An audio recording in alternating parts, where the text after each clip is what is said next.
ನನಗೆ ಬಹುಶಃ ನನಗೆ ಗೊತ್ತಿರೋಂಥ ಪ್ರಕಾರ ನನ್ನ ಮೇಲೆ ಒಂದು 100 ಕೇಸಸ್ ಆಗಿತ್ತು. 100 ಕೇಸಸ್ ಆಗಿದೆ. ನಾನು ಹತ್ತತ್ರ ನಾನು ಆಗಿನ ಸಂದರ್ಭದಲ್ಲಿ ಒಂದು 6-7 ತಿಂಗಳು ಜೈಲಾಗಿದ್ದೀನಿ. ಇವತ್ತು ತೊಗೊಂಡೋಗೋದು ನಾಳೆ ಬಿಡೋದು, ಇವತ್ತು ತೊಗೊಂಡೋದು 10 ದಿನದ ಬಿಡೋದು. ಹಂಗೆ ನನಗೆ ಗೊತ್ತಿರೋ ಪ್ರಕಾರ ನನ್ನ ಲೈಫ್ ಟೈಮ್ನಲ್ಲಿ ನೋಡಿದ್ರೆ ಹತ್ತತ್ರ ನಾನೊಂದು 200 ದಿನ ಹತ್ತತ್ರ ಜೈಲಲ್ಲಿದ್ದೀನಿ. ಆಗಿನ ಸಂದರ್ಭದಲ್ಲಿ ನನ್ನ ಪುಣ್ಯ ನೋಡ್ರಿ ಭಗವಂತ, ನಾನು ಕೂಡ ರಾಜಕಾರಣಕ್ಕೆ ಹೋರಾಟಗಳು ಮಾಡ್ಕೊತ ಬರ್ತಿರ್ತೀನಿ. ಈ ಫೀಡಲ್ ಸಿಸ್ಟಮ್ ಎದುರಿಸ್ಕೊತ ಬರ್ತಿರ್ತೀನಿ. ಆ ಫೀಡಲ್ ಸಿಸ್ಟಮ್ದಲ್ಲೂ ಹೋರಾಟಗಳು ಮಾಡ್ಕೊತ ಬರ್ತಿರ್ತೀನಿ. ಆಗಿನ ಸಂದರ್ಭದಲ್ಲಿ ನನಗೆ ಹೇಳ್ತಾರೆ ಅಂತ ಮಾತೆಂದರೆ, ಇಲ್ಲಿ ಅವ್ರನ್ನ ಬೆದರಿಸ್ಬೇಕು, ಅದನ್ನು ಎದುರಿಸ್ಬೇಕಾದ್ರೆ ರಾಮ್ಲು ಒಬ್ಬರಿಂದ ಕೈ ಆಗುತ್ತೆ ಅಂದರೆ ಸುಷ್ಮಾ ಸ್ವರಾಜ್ ಅವ್ರಿಗೆ ಹೇಳ್ತಾರೆ ರೀ. ಆಗಿನ ಸಂದರ್ಭದಲ್ಲಿ ಬಳ್ಳಾರಿ ನಗರದಿಂದ ನಾನೇ MLA ಕ್ಯಾಂಡಿಡೇಟ್ ಆಗ್ತೇನೆ. ಅವ್ರು ಸ್ಪ್ಯಾನ್ ಆಫ್ 1.5 ಮಂತಲ್ಲಿ 1.5 ಮಂತ್ 2 ಮಂತ್ಸ್ ಪ್ರಚಾರ ಮಾಡ್ತಾರೆ ರೀ. ಆಗಿನ ಸಂದರ್ಭದಲ್ಲಿ ಸುಷ್ಮಾ ಸ್ವರಾಜ್ ಕನ್ನಡ ಕಲಿತಾರ್ರಿ. ಆಗಿನ ಸಂದರ್ಭದಲ್ಲಿ ನನ್ನ ಮಗನ ಥರ ನೋಡ್ಕೊತಾಳೆ. ನಾವು ಬೇರೆ ಬೇರೆ ಕಾರಣಗಳಿಂದ ನಾವು ಪಾರ್ಟಿ ಬಿಟ್ಟು ಹೋಗಿರ್ತೀವಿ. ಹೌದು, ನಾನು ಮತ್ತು ಯಡಿಯೂರಪ್ಪನವರು ಬೇರೆ ಬೇರೆ ಕಡೆ ಹೋಗ್ಬಿಟ್ಟು ಬಿಕಾಸ್ ಆಫ್ ಅವತ್ತಿನ ಸಂದರ್ಭದಲ್ಲಿ ಒಂದು ಲೋಕಾಯುಕ್ತ ವರದಿ ಇತ್ತು ನೋಡ್ರಿ.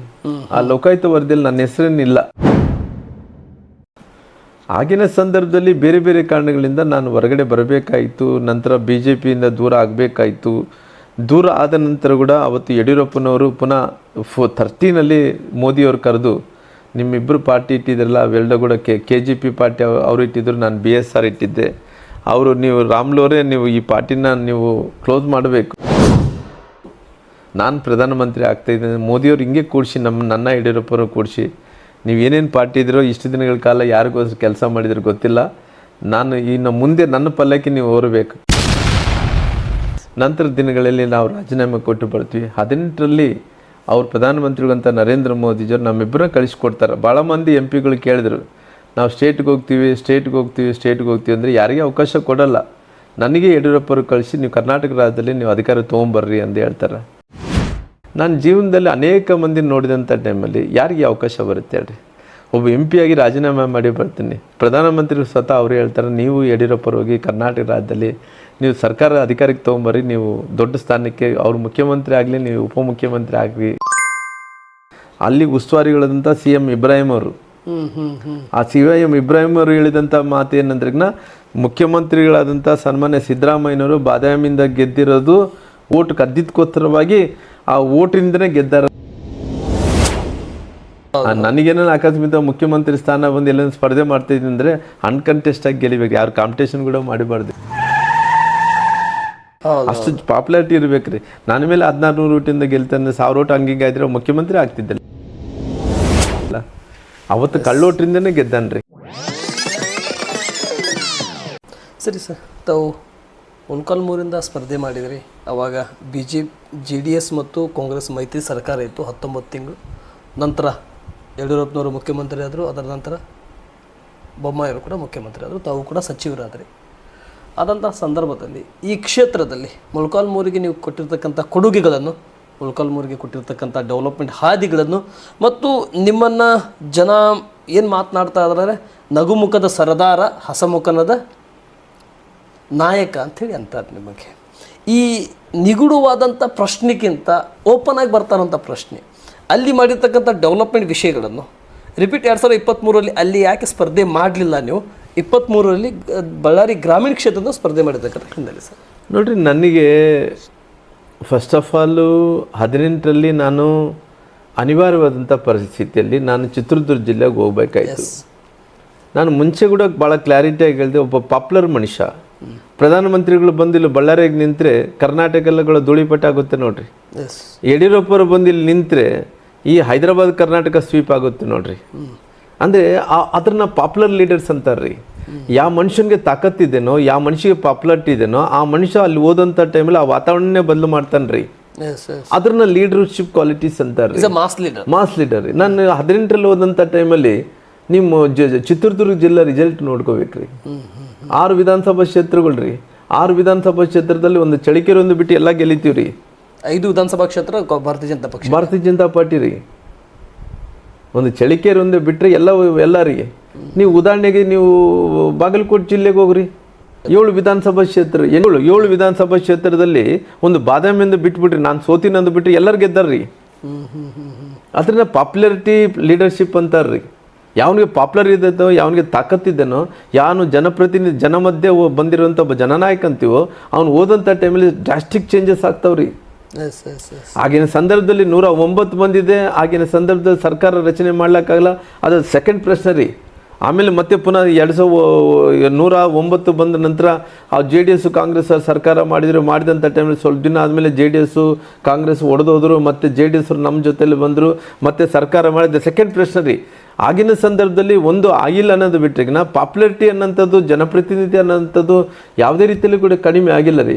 ಹಂಗಾಗಿ ಆಗಿನ ಸಂದರ್ಭದಲ್ಲಿ ಸಾಕಷ್ಟು ನನಗೆ ಆಗಿನ 109 ಬಂದಂಥ ಟೈಮಲ್ಲಿ ರಾಮ್ಲೂರು ಅವತ್ತು ಹೇಳ್ತಾ ಇದ್ರು, ಈ ರಾಜ್ಯದ ಉಪಮುಖ್ಯಮಂತ್ರಿ ಆಗ್ತಾನ್ರಿ ಅವನು. ನೋಡ್ರಿ, ಒಂದು ಹೆಂಗಾಗುತ್ತೆ ಅಂದರೆ ಯಡಿಯೂರಪ್ಪರು ಬಂದು ಇದನ್ನು ರಾಮ್ಲೂರು MP ರಾಜೀನಾಮೆ ಮಾಡಿ ಬಂದನ್ನು ಇಬ್ಬರನ್ನೇ ಕಳಿಸ್ಕೊಟ್ಟಿದ್ದಾರೆ ಅಂದರೆ ಮುಖ್ಯಮಂತ್ರಿ ಆಗ್ತಾರೆ ಅನ್ನೋಂಥದ್ದು ಜನರ ಮಧ್ಯದಲ್ಲಿ ಹೋದಂಥ ಟೈಮಲ್ಲಿ ಈ ಜನರೆಲ್ಲರೂ ಕೂಡ ಒಂದು ಬ್ಯಾಕ್ವರ್ಡ್ಸು. ನೋಡ್ರಿ, ರಾಮ್ಲೂರ್ ಜೊತೆಲಿ ಕೇವಲ SC STಗಳೆಲ್ಲ ರೀ, ಟೋಟಲ್ ಬ್ಯಾಕ್ವರ್ಡ್ಸ್ ಎಲ್ಲ ಇದ್ದಾರೆ ರೀ. ಇವತ್ತು ನೋಡ್ರಿ, ಮೊನ್ನೆ ನಡೆದಂಥ ಚುನಾವಣೆಯಲ್ಲಿ ಎಲ್ಲೋ ಒಂದು ಕಡೆ ಅಸಮಾಧಾನ ಆಗಿರ್ಬೋದು, ಕೆಲವು ನೋವುಗಳಾಗಿರ್ಬೋದು. 2018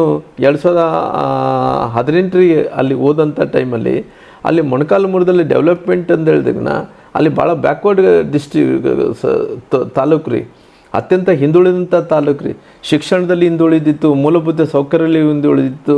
ಇವತ್ತು ನೋಡ್ರಿ, ಇವತ್ತು ಎಷ್ಟು ಮಂದಿ ಕಾಲ ಈ ದೇಶಕ್ಕೆ ಸ್ವಾತಂತ್ರ್ಯ ಬಂದ ನಂತರ ಎಷ್ಟು ಮಂದಿ ಶಾಸಕರಾಗಿ ಹೋಗಿದ್ದಾರೆ ನೋಡ್ರಿ. ರಾಮ್ಲೂರು ಮಾಡಿದಂಥ ಡೆವಲಪ್ಮೆಂಟ್ ನೋಡ್ರಿ. ನನ್ನ ಕಾಲದಲ್ಲಿ ಇವತ್ತು ಒಂದೇ ಒಂದು ಉದಾಹರಣೆ ಹೇಳ್ತೀನಿ. ನಾನು ಲೋಕಸಭಾ ಸದಸ್ಯ 14ರಲ್ಲಿ ಇದ್ದಂಥ ಟೈಮಲ್ಲಿ ಇವತ್ತು ಬೀದರ್ದಿಂದ ಶ್ರೀರಂಗಪಟ್ಟಣ ಹೋಗಂತಾರೆ ವಯಾ ಮೊಣಕಾಲ್ಮೂರು ರೀ, ವಯಾ ಮೊಣಕಾಲ್ಮೂರು. ಇವತ್ತು ಶ್ರೀರಂಗಪಟ್ಟಣದಿಂದ ಬೀದರ್ದಿಂದ ಬಳ್ಳಾರಿಯಿಂದ ಬಳ್ಳಾರಿಯಿಂದ ಟು ವಯಾ ಚಳಿಕೆರೆಯಿಂದ ಹಿರಿಯೂರಿಂದ ಮೈಸೂರಿಗೆ ಹೋಗೋಂಥ ರಸ್ತೆ ರಾಮ್ಲೂರು ಆಗಿನ ಸಂದರ್ಭದಲ್ಲಿ ನಿತಿನ್ ಗಡ್ಕರಿ ಅವ್ರನ್ನ ಕರೆಸಿ ಇಲ್ಲಿ ತುಂಬ ತ್ರಾಸಾಗ್ತಾಯಿದೆ, ತುಂಬ ಕಷ್ಟ ಇದೆ, ಟ್ರಾಫಿಕ್ ಡೆನ್ಸಿಟಿ ಜಾಸ್ತಿ ಇದೆ, ಇಲ್ಲೆಲ್ಲ ಕೂಡ ಬುಡಕಟ್ಟು ಪ್ರದೇಶಗಳು ಇರೋ ಕಾರಣ SC ST ಮಂದಿ ಜಾಸ್ತಿ ಇರೋ ಕಾರಣ ಆಗಿನ ಸಂದರ್ಭದಲ್ಲಿ ನಾನು ಮಾಡಿದಂಥ ಟೈಮಲ್ಲಿ ಅಲ್ಲಿ ಆರೋಗ್ಯಕ್ಕೆ ಆದ್ಯತೆಯನ್ನು ಕೊಡೋಂಥ ಮಟ್ಟಿಗೆ, ಶಾಲೆಗಳಿಗೆ ಶಿಕ್ಷಣಕ್ಕೆ ಆದ್ಯತೆಯನ್ನು ಕೊಡೋಂಥ ಕೆಲಸ ಮಾಡಿದ್ದೀನಿ, ರೋಡ್ಸ್ಗೆ ಆದ್ಯತೆ ಕೊಡೋಂಥ ಕೆಲಸ ಮಾಡಿ, ಮೂಲಭೂತ ಸೌಕರ್ಯಗಳ ಆದ್ಯತೆ ಕೊಡೋದು. ಮೊಣಕಾಲ್ಮೂರು ಸಿಕ್ಕಾಪಟ್ಟಿಗೆ ಡೆವಲಪ್ಮೆಂಟ್ ಮಾಡಿ ಯಾಕೆ ಬಿಟ್ಟು ಬಂದ್ವಿ ಅನ್ನೋಂಥ ಪ್ರಶ್ನೆ ಬಂದಂಥ ಟೈಮಲ್ಲಿ ನಾನು ಆಗಿನ ಸಂದರ್ಭದಲ್ಲಿ ಒಬ್ಬ ತಿಪ್ಪೇಸ್ವಾಮಿ ಅನ್ನೋರಿಗೆ ನನ್ನ ಪಾರ್ಟಿ BSR ಪಾರ್ಟಿ ಸ್ಥಾಪನೆ ಮಾಡಿದಂಥ ಟೈಮಲ್ಲಿ ಅವ್ನು MLA ಆಗಿದ್ದೆ ರೀ. ಆಗಿನ ಸಂದರ್ಭದಲ್ಲಿ ನನಗೆ ಪಾರ್ಟಿಯವರು ಹೇಳಿದಂಥ ಟೈಮಲ್ಲಿ ನಾನು ಹೋಗ್ಬೇಕಾಯ್ತು, ನಿಲ್ಲಬೇಕಾಯ್ತು.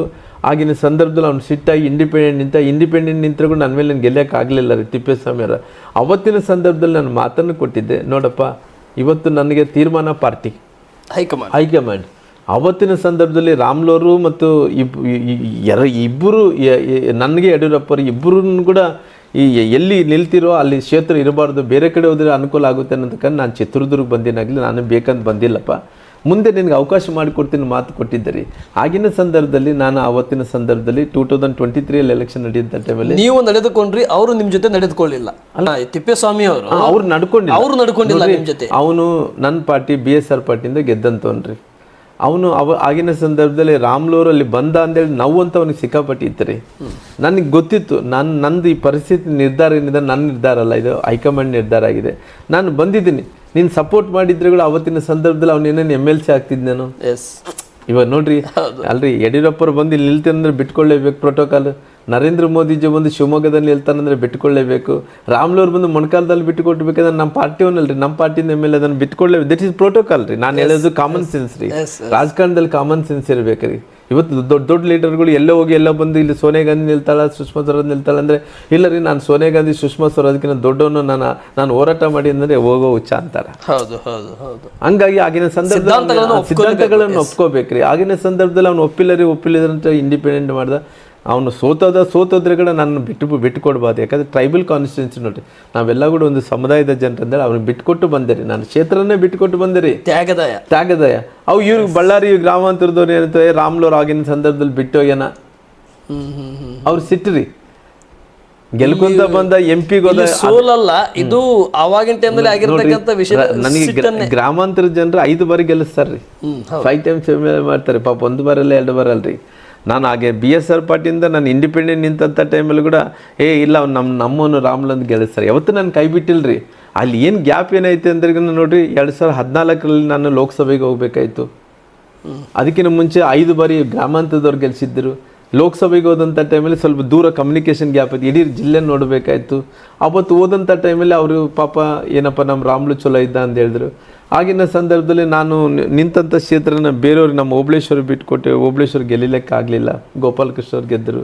ಬೇರೆ ಬೇರೆ ಭಾಳಷ್ಟು ಇದ್ದವ್ರು ಹೇಳ್ಕೊಂಡೋದು this is never end story ರೀ. ಹಂಗಾಗಿ ಆಗಿನ ಸಂದರ್ಭದಲ್ಲಿ ಸಿಟ್ಟಾದ್ರಿ. ನಾನು 18ರಲ್ಲಿ ಮತ್ತೆ ಪುನಃ ಇಲ್ಲಿಗೆ 23ರಲ್ಲಿ ಬಂದೆ ರೀ. 23ರಲ್ಲಿ ಬಂದಂಥ ಟೈಮ್ ರಾಮ್ಲು ಅವಾಗ ಬಿಟ್ಟೋದ, ಇವತ್ತು ಬಂದ ನಾನಂತ ಅಸಮಾಧಾನ ಇತ್ತು. ಆ ನಂತರ ಆಗಿನ ಸಂದರ್ಭದಲ್ಲಿ ಕಾಂಗ್ರೆಸ್ಸಿನ ಗ್ಯಾರಂಟಿಗಳು ಸಿಕ್ಕಾಪಟ್ಟಿರಿ. ಗ್ಯಾರಂಟಿಗಳು ಸಿದ್ದರಾಮಯ್ಯನವರು 5 ಗ್ಯಾರಂಟಿಗಳು ಕೊಟ್ಟಿದ್ರಿ. ಆ ಕೊಟ್ಟಂಥ ಟೈಮಲ್ಲಿ ಕೂಡ ಮಹಿಳೆಯರು ಓಟು ಭಾಳ ದೊಡ್ಡ ಸಂಖ್ಯೆಯಲ್ಲಿ ಆಯ್ತು ರೀ.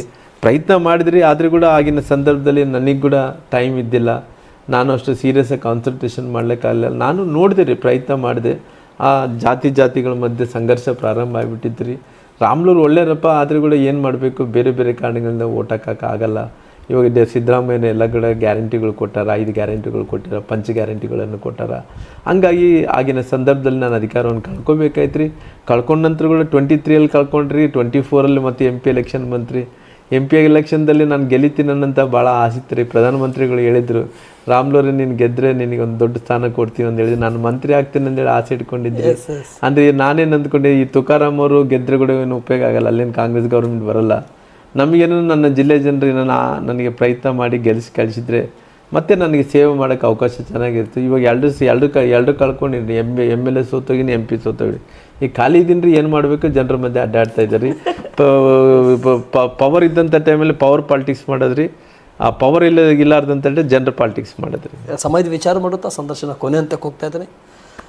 ಕೊನೆ ಹಂತಕ್ಕೆ ಹೋಗೋಕ್ಕಿಂತ ಪೂರ್ವಕವಾಗಿ ನಿಮ್ಮನ್ನು ಈ ರಾಜ್ಯದ ಗೌರವದಿಂದ ಮತ್ತು ಪ್ರೀತಿಯಿಂದ ನಿಮ್ಮನ್ನು ಆತ್ಮೀಯರಿಂದಾಗಿ ನೋಡುವಂಥ ಪ್ರತಿಯೊಂದು ವೀಕ್ಷಕರಿಗೆ ನಾನು ಕ್ಷಮೆ ಕೇಳ್ತೇನೆ. ಸಮಯದ ವಿಚಾರ ಮಾಡುತ್ತರಿಂದ ನಾನು ಈ ಸಂದರ್ಶನ ಅಂತ್ಯಸ್ಥಾನಕ್ಕೆ ಹೋಗ್ತಾ ಇದ್ದೇನೆ. ಯಾಕಂದರೆ ಈ ಸಂದರ್ಶನ ಮತ್ತು ನಿಮ್ಮ ಸ್ಟೋರಿ ಬಗ್ಗೆ ನಾನು ಕೇಳ್ತಾ ಹೋದರೆ ಈ ಇಂಟರ್ವ್ಯೂ ಮುಗಿಸ್ಲಿಕ್ಕೆ ನನಗೆ ಇಷ್ಟ ಆಗ್ತಾ ಇಲ್ಲ. ಹೌದ್ರಿ, ಭಾಳ ದೊಡ್ಡದಿರಿ. ನೀವು ಕುಂತ್ರೆ ಒಂದಿನ ಎಲ್ಲ ಹೇಳ್ತೀನಿ ನೋಡ್ರಿ. ನಾನು ಭಾಳ ಹೇಳ್ತೀನಿ ರೀ, ಇಷ್ಟು ಚಲೋ ಹೇಳ್ತೀನಿ ರೀ ಅಂದ್ರೆ ನಾ ಭಾಳ ಚೆನ್ನಾಗಿದ್ರಿ. ನಂದು ಆ್ಯಕ್ಚುಲಿ ನೀವು ನೋಡಿದ್ರೆ ಒಂದು ದೊಡ್ಡ ಫಿಲಿಮ್ ಮಾಡ್ಬೋದು ನೋಡ್ರಿ, ಅಂಥ ಒಳ್ಳೆ ಸಬ್ಜೆಕ್ಟ್ ಇದ್ರಿ ನನ್ನ ಹತ್ರ. ಮತ್ತೊಂದು ದಿನ ಒನ್ ಡೇ ಸಂದರ್ಶನಕ್ಕೆ ಟೋಟಲಿ ನಿಮ್ಮ ಒಂದು ಯಾತ್ರಾ ಸಂದರ್ಶನಕ್ಕೆ ನಾನು ಕೈಗೊಳಿಸ್ಕೊಂತ ಹೋಗ್ತೇನೆ ಸರ್. ನನಗೆ 2ನೇ ಕ್ವಶನ್ ಬರ್ತಾ ಇದ್ದಾನೆ. ಶ್ರೀ ಬಿ ಶ್ರೀರಾಮುಲು ಅವರ ಬಳ್ಳಾರಿ ಗ್ರಾಮೀಣ ವಿಧಾನಸಭಾ ಕ್ಷೇತ್ರ ಆಯಿತು, ಮೊಳಕಾಲ್ಮೂರು ಕ್ಷೇತ್ರ ಆಯಿತು, ಬಳ್ಳಾರಿ ಲೋಕಸಭಾ ಕ್ಷೇತ್ರವಾಯಿತು, ಬಳ್ಳಾರಿ ಲೋಕಸಭಾ ಕ್ಷೇತ್ರ 2ನೇ ಬಾರಿ ಆಯಿತು, ಬಾದಾಮಿ ಕ್ಷೇತ್ರ ಆಯಿತು. ಈಗ ಜನಸಾಮಾನ್ಯರು ನಿಮ್ಮ ಮೇಲೆ ಪ್ರೀತಿ, ವಿಶ್ವಾಸ, ಗೌರವ, ಸಂಬಂಧ, ಅಣ್ಣ ತಮ್ಮ ಸಹೋದರ ಅಂದ್ಕೊಂಡು ನಿಮ್ಮ ಜೊತೆ ಅದೇ ರೀತಿ ನಡೀತಾ ಇದ್ದಾರೆ. ನಿಮ್ಮ ಮುಂದಿನ ನಡೆಯ ಬಗ್ಗೆ ಜನಸಾಮಾನ್ಯರ ಭಾಳ ಕಾತುರವಾದಂಥ ಒಂದು ಪ್ರಶ್ನೆ ಕಾಡ್ತಾರೆ.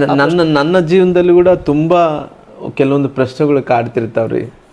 ನೋಡ್ರಿ, ಜೀವನದಲ್ಲಿ ಜನರು ಮತ್ತು ಲೀಡರ್ ಅನ್ನೋದಕ್ಕಿಂತ we are friends, we are like ಕುಟುಂಬಸ್ಥರು. ನಾನು ಒಂದು ಏನಂದ್ರೆ, ನಾನು ಯಾವ ಜನ್ಮದ ಪುಣ್ಯ ಮಾಡಿನೋ ಗೊತ್ತಿಲ್ಲ ರೀ. ಅಂದರೆ ನಾನು ಎಲೆಕ್ಷನ್ ಸೋತುಬಿಟ್ಟಿನಿ ರೀ. ಅಂದರೆ ನನ್ನ ಪ್ರಯಾಣ ಅನ್ನೋಂಥದ್ದು ಇವತ್ತಿಂದಲ್ರಿ 30-32 ವರ್ಷಗಳಿಂದ ಪ್ರಯಾಣ ಮಾಡಿದೆ. ಇಡೀ ರಾಜ್ಯದಲ್ಲಿ ಪ್ರಯಾಣ ಮಾಡೀನಿ ರೀ. ನನಗೆ ಗೊತ್ತಿರೋಂಥ ಪ್ರಕಾರ ಮಂತ್ರಿಗಳು 4 ಸಾರಿ ಆಗಿದ್ದೀನಿ ರೀ. ಒಂದು 6 ಬಾರಿ MLA ಆಗಿದ್ದೀನಿ, 1 ಬಾರಿ MP ಕೂಡ ಆಗಿದ್ದೀನಿ ರೀ. ಈ 4 ಬಾರಿ ಮಂತ್ರಿ ಆದಂಥ ಟೈಮಲ್ಲಿ ಕೂಡ ನನ್ನ ಜರ್ನಿ ಇಡೀ ಎಲ್ಲ ವಿಧಾನಸಭಾ ಕ್ಷೇತ್ರಗಳಿಗೆ 4 ಬಾರಿ ಹೋಗಿ ಬಂದೀನಿ ನೋಡ್ರಿ. ನಾನು ಎಲ್ಲ ಇಲಾಖೆಯಲ್ಲಿದ್ದಂಥ ಟೈಮಲ್ಲಿ ಕೂಡ ಸುಮ್ಮನೆ ಎಲ್ಲ ವಿಧಾನಸಭಾ ಕ್ಷೇತ್ರಕ್ಕೆ ಹೋಗೋದು.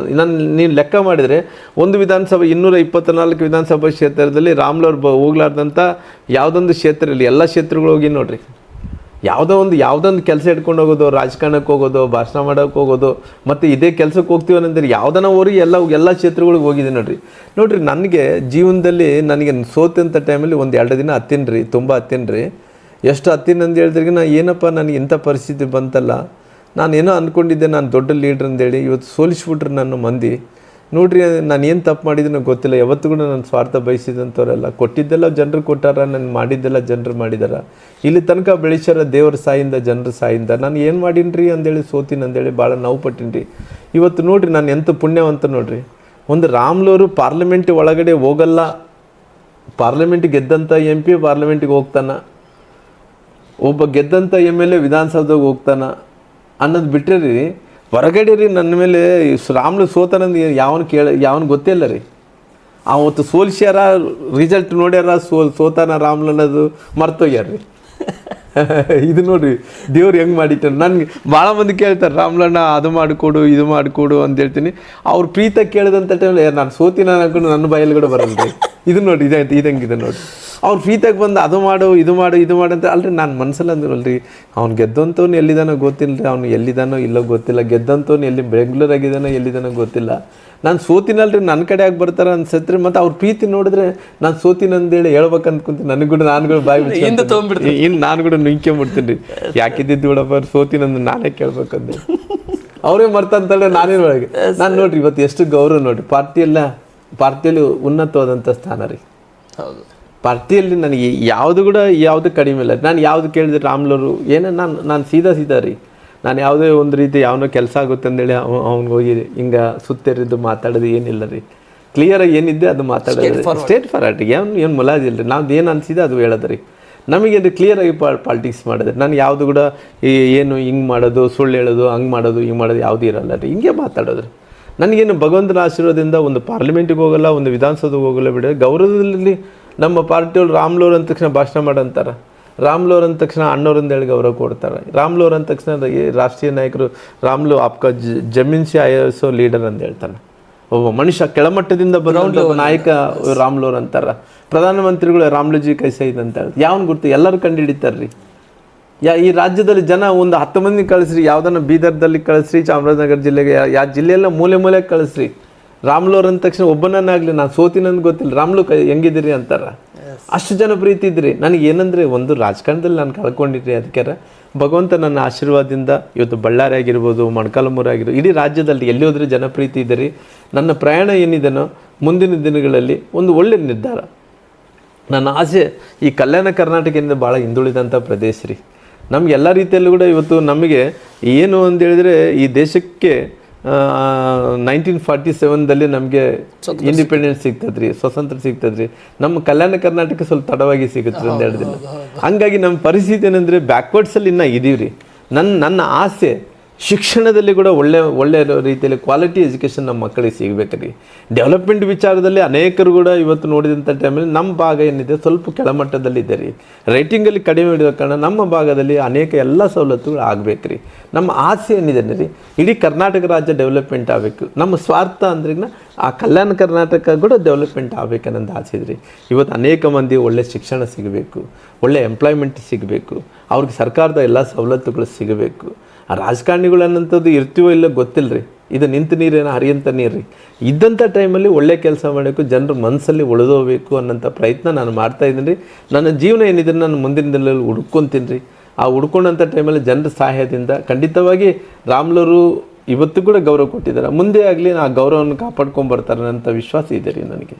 ಸರ್, ಈ ರಾಜ್ಯ ಸರ್ಕಾರದಿಂದ ಮತ್ತು ಕೇಂದ್ರ ಅವರ ನಾಯಕರು ಕಾಂಗ್ರೆಸ್ ಸರ್ಕಾರದಿಂದ ಮತ್ತು ಕೇಂದ್ರದ ರಾಹುಲ್ ಗಾಂಧಿ ಅವರಿಗೆ ಓಟು ಚೋರು ವಿಷಯಗಳನ್ನು ತಗೊಳ್ತಾ ಇದ್ದಾರೆ. ಈ ಓಟು ಚೋರು ವಿಷಯಗಳ ಬಗ್ಗೆ ತಾವು ನಂಬ್ತಿಲ್ಲ ಸರ್? ನೋಡಿರಿ, ನಾನು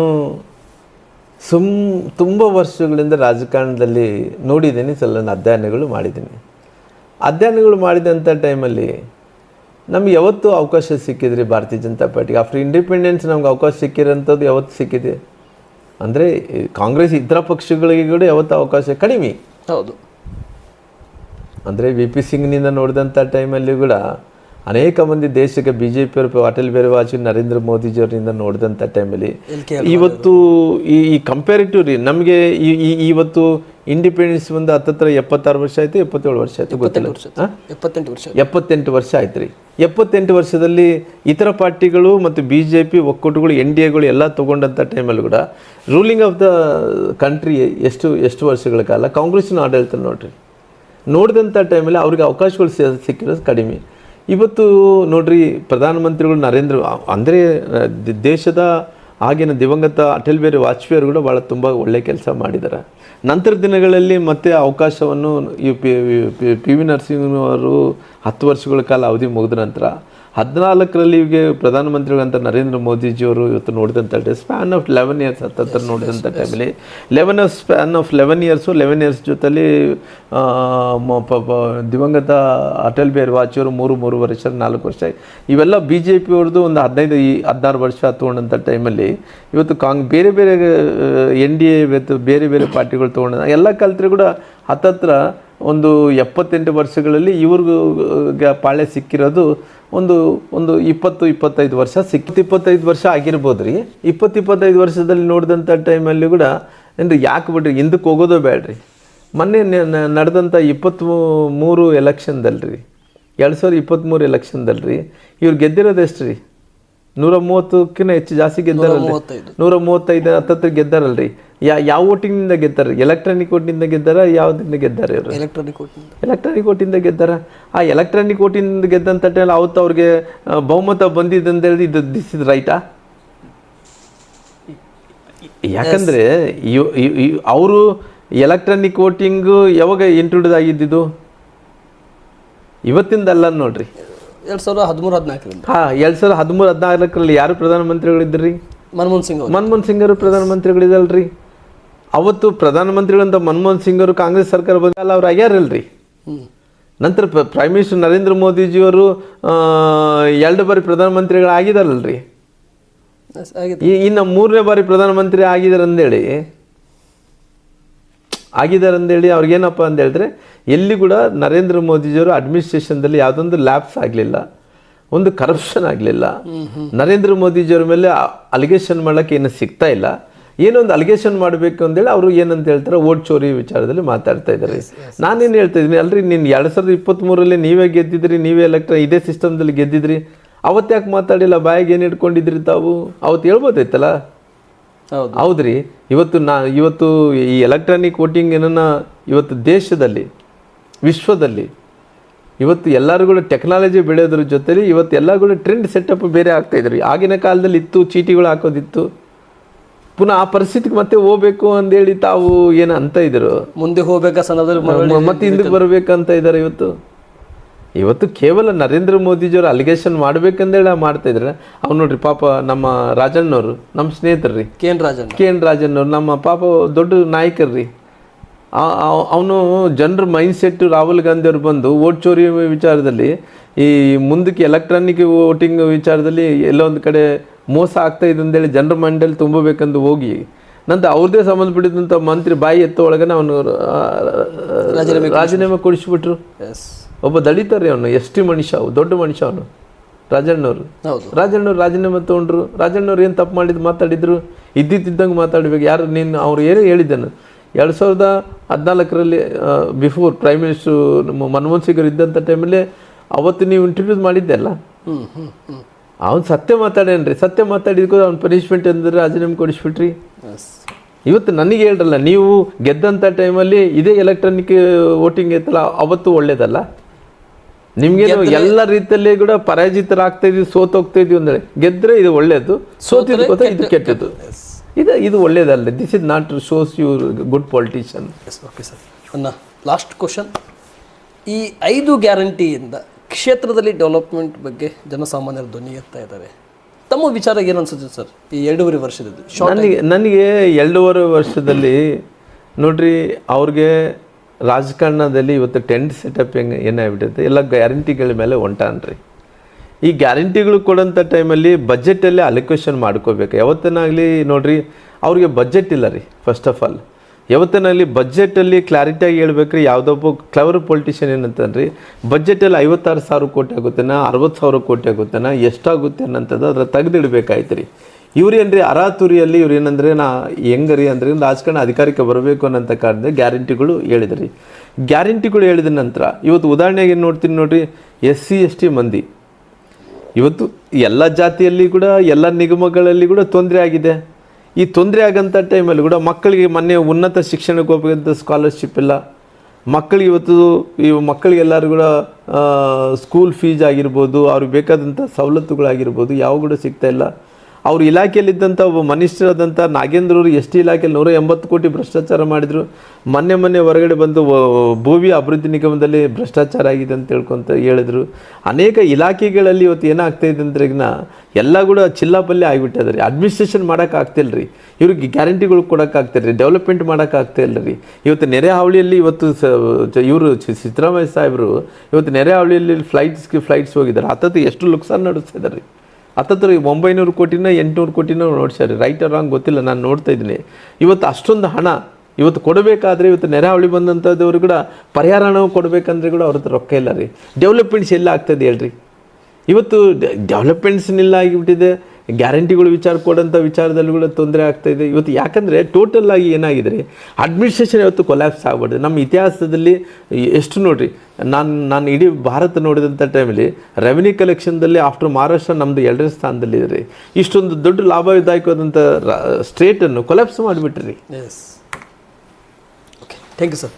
ಇಷ್ಟೊತ್ತಿನವರೆಗೆ ನ್ಯೂಸ್ ಆಫ್ 43 ಇಂಡಿಯಾ ಮತ್ತು ಇನ್ ಸರ್ವೆ ಮುಖಾಂತರ ನಿಮ್ಮ ಸಮಯವನ್ನು ಹಂಚಿಕೊಂಡಿದ್ದಕ್ಕೆ ಕೊನೆಯದಾಗಿ ನಮ್ಮ ನ್ಯೂಸ್ ಆಫ್ 43 ಇಂಡಿಯಾ ಮುಖಾಂತರ ಈ ಕ್ಷೇತ್ರ ಜನತೆಗೆ ಅನ್ನೋದಕ್ಕಿಂತ ಈ ರಾಜ್ಯದ ಜನತೆಗೆ ಬಿ ಶ್ರೀರಾಮುಲು ಅವರು ಒಂದು ಸಂದೇಶ ಕೊಡೋದಾದರೆ ಆ ಸಂದೇಶ ಏನು ಕೊಡ್ಲಿಕ್ಕೆ ಇಷ್ಟಪಡ್ತಾರೆ? ನ್ಯೂಸ್ 43 ಭಾರತ ಇಂಡಿಯಾ ಚಾನಲ್ಲು ಇಡೀ ರಾಜ್ಯದಲ್ಲಿ ಏನು ನಡೀತಾ ಇದೆನೋ, ನಾನು ಮೊದಲನೇದಾಗಿ ಅವರಿಗೆ ಅಭಿನಂದನೆಗಳನ್ನು ಸಲ್ಲಿಸ್ತೀನಿ. ಯಾಕಂದರೆ ನನಗೆ ಈ ರೀತಿ ರಾಜಕಾರಣಿಗಳ ಮಧ್ಯೆ ಹೋಗಿ ಅವರು ಭಾವನೆಗಳನ್ನು ಹಂಚ್ಕೊಂಡಂಥ ಟೈಮಲ್ಲಿ ಕೇವಲ ಭಾವನೆಗಳು ನಾವು ಮತ್ತು ನ್ಯೂಸ್ 43 ಚಾನಲ್ ಒಬ್ಬರೇ ಅಲ್ಲ, ಇಡೀ ರಾಜ್ಯದ ಜನರ ಹಂಚ್ಕೊಂಡಂಥ ಟೈಮಲ್ಲಿ ಆ ಮನಸ್ಥಿತಿ ಏನಂದೇಳಿ ಅರ್ಥ ಆಗುತ್ತೆ. ನನ್ನ ಆಸೆ, ನನ್ನ ಕರ್ನಾಟಕ ಕೂಡ ಬಲಿಷ್ಠವಾಗಿ ಸ್ಟ್ರಾಂಗೆಸ್ಟ್ ಸ್ಟೇಟ್ ಆಗಬೇಕು.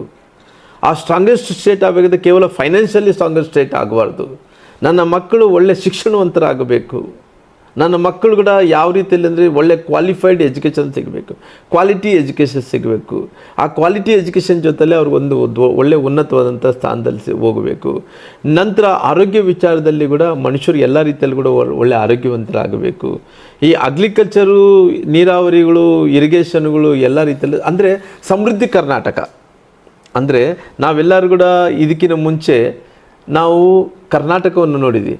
ಮುಂದಿನ ದಿನಗಳಲ್ಲಿ ನ್ಯೂ ಕರ್ನಾಟಕ ಆಗಬೇಕು. ನ್ಯೂ ಕರ್ನಾಟಕ ಆಗಬೇಕು. ಕರ್ನಾಟಕ ಅನ್ನೋಂಥದ್ದು ಮುಂದುವರೆದಂಥ ಕರ್ನಾಟಕ ಆಗಬಾರ್ದು, ಡೆವಲಪ್ಡ್ ಕರ್ನಾಟಕ ಆಗಬಾರ್ದು, ಡೆವಲಪ್ಮೆಂಟ್ ಆಗ್ತಿರುವಂಥ ಕರ್ನಾಟಕ ಆಗಬೇಕು. ಅಂದರೆ ಮುಂದುವರೆದಂಥ ರಾಜ್ಯ ಆಗಬೇಕು. ಇದು ನಿಮ್ಮೊಂದು ಗುರಿ. ಥ್ಯಾಂಕ್ ಯು ಸರ್, ತುಂಬ ಧನ್ಯವಾದಗಳು ಇಷ್ಟೊತ್ತಿನವರೆಗೆ ಸಮಯ ಮಾಡಿಕೊಟ್ಟಿದ್ದಕ್ಕೆ. ಆದರೂ ಕೂಡ ನನಗೆ ಮನಸ್ಸು ಆಗ್ತಾ ಇಲ್ಲ ಸಂದರ್ಶನ ಮುಗಿಸ್ಲಿಕ್ಕೆ. ಮತ್ತೊಂದು ದಿನ ನಿಮ್ಮ ಸಮಯವನ್ನು ಪಡೆದುಕೊಂಡು ಅವತ್ತು 1 ಡೇ ಪೂರ್ಣ ನನಗೆ ಅವಕಾಶ ಮಾಡಿಕೊಡ್ಬೇಕಾಗಿ ಈ ಲೈವಲ್ಲೇ ನಾನು ನಿಮ್ಗೆ ಕೇಳ್ತಾ ಇದ್ದೆ. Thank you sir. ನಾನು ಕೂಡ ತಮ್ಮ ನೋಡಿ ಸಂತೋಷ ಆಯಿತು. ಯಾಕಂದರೆ ನಾನು ಅಂದ್ಕೊಂಡಿದ್ದೆ ನಿಮ್ಮಲ್ಲಿ ಕೂಡ ಭಾಳ ಡೀಪಾಗಿ ಸಬ್ಜೆಕ್ಟ್ಸ್ ಇದೆ. ಅಂದರೆ ಸಮಯ ಅಂತೂ ಇಲ್ಲಿ ಕ್ಲೋಸ್ ಮಾಡೋಂಥ ಸಮಯ ಅಲ್ಲ, ನನ್ನ ಹತ್ರ ಕೂಡ ತುಂಬ ಸಬ್ಜೆಕ್ಟ್ಸ್ ಇದೆ. ಹಂಗಾಗಿ ನಾನು ಕೂಡ ತುಂಬ ಮಾತಾಡಬೇಕಾಗುತ್ತೆ. ಅಂದರೆ ಕೂಡ ಸಮಯದ ಒಂದು ಅಭಾವದಿಂದ ನೆಕ್ಸ್ಟ್ ಟೈಮ್ ಖಂಡಿತವಾಗಿ ನಾನು ತಮ್ಮ ಹತ್ರ ಸಿಗ್ತೀನಿ, ಮಾತಾಡ್ತೀನಿ. ಕೆಲವೊಂದು ಯಾವುದೇ ವಿಚಾರಗಳಿದ್ದು ಕೂಡ ತಮ್ಮ ಹತ್ರ ಹಂಚ್ಕೊತೀನಿ. ಅಷ್ಟು ದೂರಿಂದ ಇಲ್ಲಿ ಬಂದು ನನಗೋಸ್ಕರ ಸಮಯ ಕೊಟ್ಟಿದ್ದಕ್ಕೆ ತಮಗೆ ಅಭಿನಂದನೆಗಳು. Thank you sir.